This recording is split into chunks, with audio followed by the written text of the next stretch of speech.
जिला जांजगीर चांपा में पंचायत सचिव संघ और रोजगार सहायक संघ के प्रांतीय आह्वान में ब्लॉक नवागढ़ पंचायत सचिव संघ अपन विभिन्न मांग लेके कलम बंद काम बंद अनिश्चितकालीन धरना में बैठे हैं।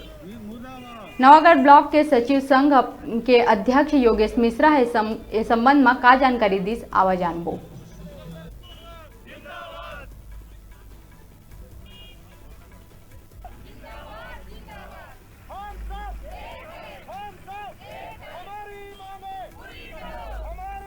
मिनी स्तर पर शासन के 29 योजनाओं का सुचारू रूप से पालन कर रहे हैं, लेकिन आज तक शासन के द्वारा हमें शासकीकरण नहीं किया गया।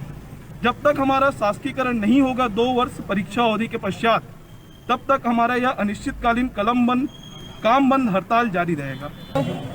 10 साल से पंचायत सचिव हैं इस पद पर, तो हम लोग यही चाहते हैं कि हमारा शासकीकरण हो। जनपद पंचायत नवागढ़ के सामने में रोजगार सहायक संघ द्वारा अनिश्चितकालीन हड़ताल पर बैठे हुए हैं। किन किन मुद्दों को लेकर बैठे हैं? ये हमारी 2 मुद्दा है, वेतनमान नियमितीकरण